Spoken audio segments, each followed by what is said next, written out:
আজকে তাল কিভাবে কাটতে হয় সেটা দেখাবো, প্রপার ভাবে কিভাবে কাটতে হয়। তো দেখুন আপনারা,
এই দেখুন যে তাল শাঁসটি বের করলাম, কত সুন্দর, এক জায়গাতেও ক্ষত হয় নাই।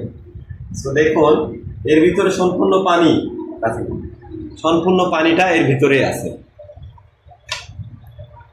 দেখতে পাচ্ছেন পানি। এটাই আসলে অনেক মজা, আর পানিটা অনেক সুস্বাদু।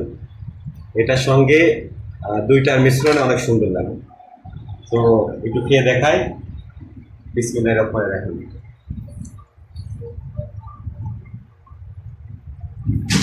আসলে অসাধারণ, অনেক সুন্দর।